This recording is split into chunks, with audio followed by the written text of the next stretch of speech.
What's up, YouTubers? Jetforth here, and today I guess it's finally time we sit down and talk about this Ghost Recon Breakpoint beta, I suppose, if you will. Now, full disclosure, I really didn't have any hopes, wants, dreams, or anything out of this game. It really, in all honesty, wasn't even really on my radar as a game that I really wanted. I mean, I was watching some of the trailers and a little bit about it, but I honestly was more Division-based and other games and stuff like that than this just really wasn't on my radar, but I played it. I played the crap out of it. I put about 30 plus hours into the beta, which is a lot, but I wanted to see its ins and outs so I could talk to you guys. Now, I know that a lot of the Ghost Recon community is up in arms and is really just doesn't like it because of the semi-light loot RPG system that they put in there, which we will get to. But from what I know about games and trailers and E3 for the past few years is that nothing that comes out of there is what we end up getting. So honestly, I stopped paying attention to all that junk a while ago and just wait till there's a beta or wait till the game releases to see exactly what it is. That's just how things are now. So shame on them for doing that and saying it's this and it's that. One of these days, maybe there will be a game company that comes out up front and be like, this is the game. But 9 times out of 10, guarantee you, that's not going to happen. What's going to end up happening is that you are going to drop into the beta of this game, and the first thing you'll notice is the running animation. All I could think of the very first time I played this game is that this dude was looking for a bathroom because he had a hot caca and it was taking over his life. That animation, though. I got used to it, stopped paying attention to it, but seriously, I mean, dude, really? So I guess the first thing we should really talk about is the game itself, or rather what genre this actually is. I really don't see it as being a Ghost Recon game. I'm air quoting, but you can't see that. The way I see it is this is really just a cross between a Far Cry game, maybe Just Cause, that style of going in and taking over bases and whatnot, with the stealth elements of Metal Gear, and then that very light loot system that they put in there, looter shooter, if you will, which does give you the feeling of what a Division game is, or Destiny, where I can see where a lot of people are giving it that comparison, but the loot itself is nothing like that. When I was playing this, I did not get any of the anxiety that I got from trying to make builds or looking for specific talents or attributes, or that whole part of it is non-existent in there. So I don't think it's really as bad as a lot of the actual Ghost Recon community and fans are making it to be. I know that when you guys killed your first enemy right in the beginning, you expected him to drop his weapon. And honestly, I did too. First time I killed an enemy, I was like, okay. Then you get to the helicopter and you open up a crate and then you get your first weapon and you're like, okay, I see where this is going. And then you finally kill an enemy and then he drops a weapon or a piece of armor, helmet, whatever it was. And then I was like, all right, this is a looter shooter. Now, for me personally, I'm a loot guy. I love my looter shooters. That's the genre I like to play in. Sweet, precious loot, you know, so that didn't bother me at all. But I can see where people were like, dude, this isn't what I wanted. Oh my God, why is everything going into the looter shooter genre? This is so they can monetize the game and you know, yep. You're right, in a sense. Yep, definitely right. But I really don't think it's as bad as you think it is. Now, coming off of a Division, hardcore, grindy, looter-shooter type of game, the way that they have the weapons and stats or whatever, however that's set up in here, I don't see this being a loot grinder. Because the weapons and the armor or whatever, the clothing itself, only has minor bonuses on it. There's, like I said, there's no super attributes, any build, any mechanic in there. And the way I see it, once you hit that gear score cap at the end of the game, or whatever the end game is gonna be for this, it's where the whole grindy looter shooter thing is going to fall apart, especially with the blueprints or weapons on demand or whatever the heck it was. You'll be able to spend your 950 Skell points and sit there and craft that specific weapon you want and get your bonuses that you want on it and so on. And also with the gunsmith system, once you upgrade it all the way up to MK2 and get your attachments and all the blueprints for those, every weapon like that you get after it is already fully upgraded and everything. So I think the actual loot game part of this is not really all that intrusive, and like I said, once you get to the end game, it's not going to be a worry. Every time you get loot drops and stuff after that, it's just going to be looking at money and skill points, which you'll end up putting into buying helicopters and cars and all that other stuff. So I don't think it's as intrusive as it's being made out to be. It's definitely not like the Division at all. I think the association comes from just getting the white, the green, the blue, and there's going to be purple and yellow or gold drops in it. So I'm assuming the bonuses are going to get better, kind of like they did in the game, but it's all right. It's not that big of a deal. Like I said, coming off of a game like The Division and being a looter shooter genre guy myself, it really didn't bother me at all. I'm actually quite fine with it. That's what I'm used to. Now, I can already see in the comments section if a Ghost Recon player finds themselves here saying that I am defending their decision for putting the loot system in this game like they did. I'm not defending it. I understand why they put it in there, because it is addictive, and getting those blues and seeing better drops is a dopamine. I caught myself and my friends many a times playing this going, ooh, a blue, ooh, getting excited for it. I mean, that's really the main reason why it's in here, and maybe trying to make a hybrid genre. But all I'm trying to say is that it's not, yeah, I already said it. It's not as bad as what a Division game or a Destiny game is. And that's also the reason why I think they should have actually stripped the Ghost Recon name and just called it Breakpoint, really, and just made it its own entity as a hybrid open world looter shooter type game. And for the final two gripes that I have seen going on with this game is that it's online only. There is no offline play.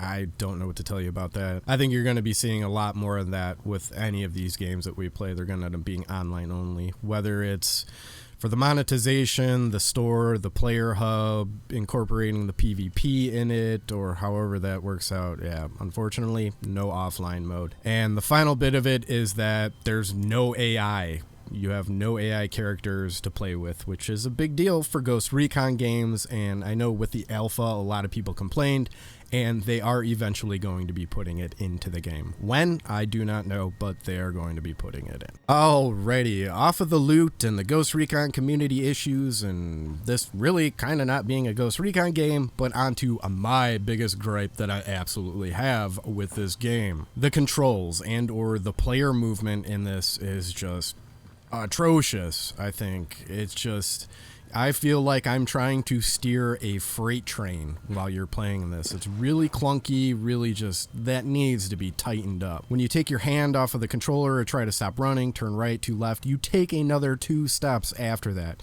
I can't even tell you how many times I fell off a cliff or walked off of something, or just because of that. You almost have to develop a play style, or like constantly be incredibly conscious of where you are and know that you're going to step a couple more feet. I did also play this on PC and use keyboard and mouse, and it wasn't quite as bad as playing it on PS4 with a controller. But seriously, I mean, these guys are supposed to be super hardcore tactical 15 tours in Iraq, super duper soldiers, and really you just kind of feel like a bumbling buffoon running around in the game. That's kind of how I see it. I really, really, really hope and really want them to tighten those controls up, whether it's something that you're on the server side or however that stuff works out.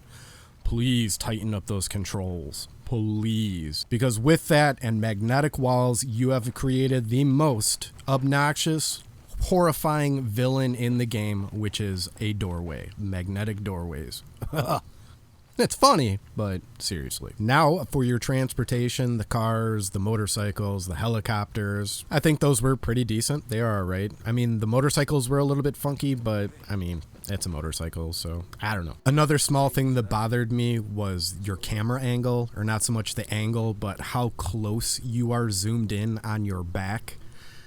They need to put in a field of view slider or let you back it off a little bit, kind of like a racing game or something along that lines, because man, it just blocks like half of the screen sometime. That's just something that really I think needs to be in the game. Everything else, like the HUD and what you're actually seeing on the screen, is fine.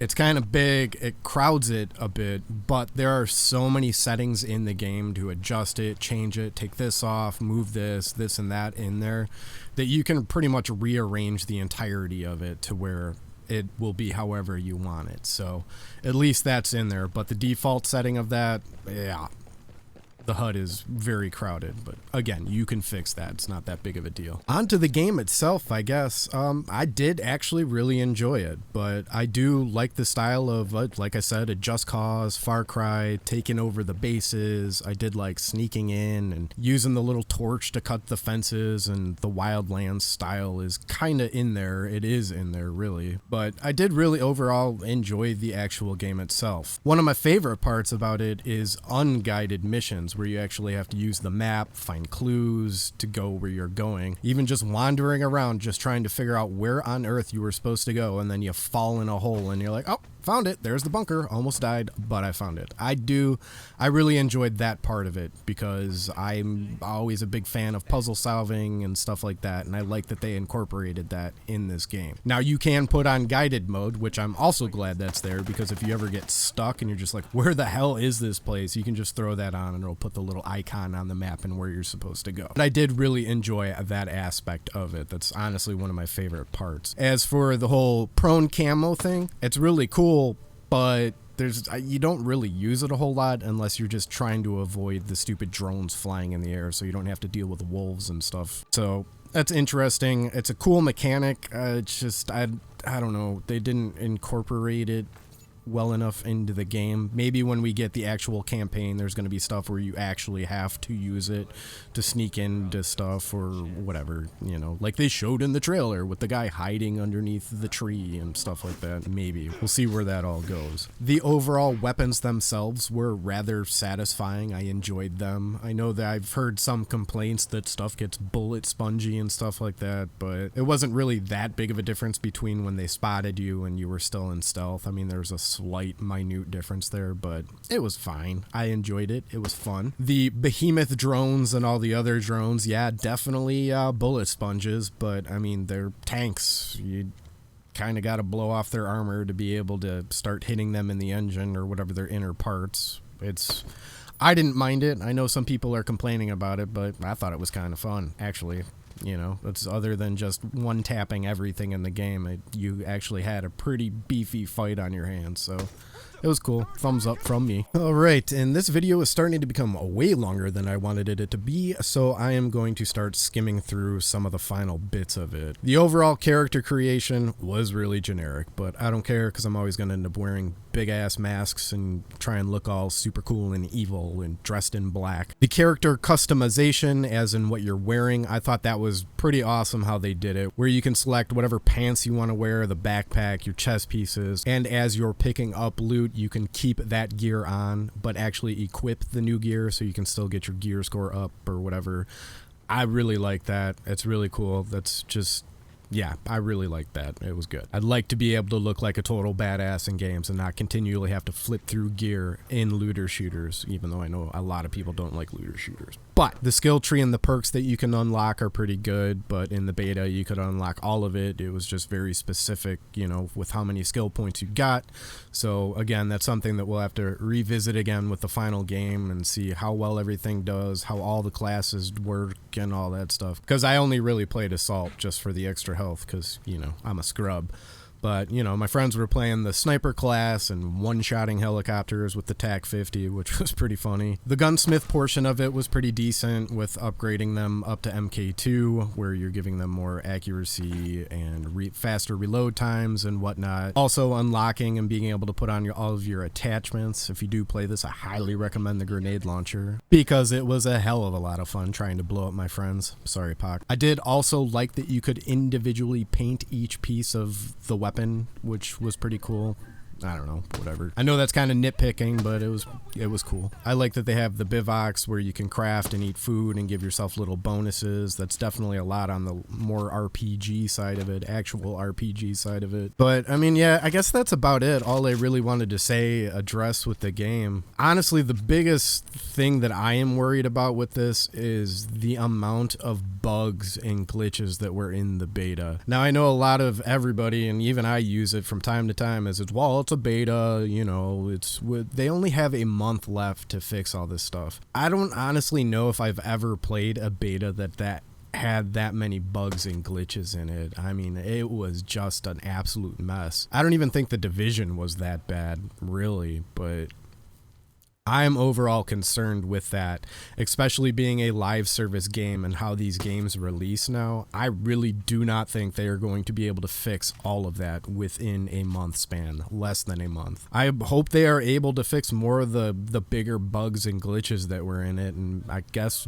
we'll have to deal with the minor stuff, or if you're gonna get it or not get it. I am gonna get it, probably just the base version of it. I don't know about spending $99 or $100 on this game. The only reason why I would is because I want to fight the Terminator fight for whatever their episode 1. I think that would be super awesome. Terminator, the old school Terminator game was one of my favorite games ever. Judgment Day or whatever it was. As for it being a game that I'm gonna play every day, hours and end, and put thousands of thousands and hours into it, it's probably a no. I could see maybe putting like a few hundred hours into it, have my fun with it, and put it down, just like I would a Far Cry game or these open world shooter games. But again, that's another thing that would have to be decided after we get our hands on the entire game and get into the meat of it and what it actually fully has to offer at the end of the day. Because in the beta, we didn't get to play the PvP. Not that I'm a big PvP player, but I am kind of interested in their version of it. It did look pretty cool with how they have it set up, and then they have the whole wall that builds in on you, kind of like the old Battle Royale thing, you know, which is kind of intriguing that they did that. I think a smart move for them, I can't believe I'm going to say this, is that, I mean, this map and what's in this game is begging to be a gigantic Battle Royale game. I think maybe if they did it right, left all the enemies in, drop 100 people onto there and let them fight it out till the end with the blue wall closing in, it could actually be probably one of the better ones that are out there. That's just my opinion. But I hope if they do decide to do something like that, they don't make a big deal out of it. Just kind of like they put it in the game, tweet it out, and let it do what it's going to do. Just don't make a big deal out of it. But I think that would draw a pretty huge crowd to this game and give it a lot of playability. But I don't know. That's all I got. That's really all I got about this. I think I got everything out. Definitely let me know what you guys think. Again, these are all just my personal opinions on it. It doesn't mean I'm right. It doesn't mean I'm wrong. I know you guys are going to have your own opinions of what you think about the game, whether it sucks or whatever, but they're opinions, man. I'm right. You are definitely right if you don't like it. And, you know, everybody's right, really. That's it. That's all I got. So, yeah, let me know. Comments, like, subscribe, all that other junk, and I will catch you all on the flip side. Or actually tomorrow, because I'm quite excited for the Division 2 state of the game. Finally, they are breaking the silence and talking about loot. Please fix my loot in that game. Please, please, massive. Anyways, peace.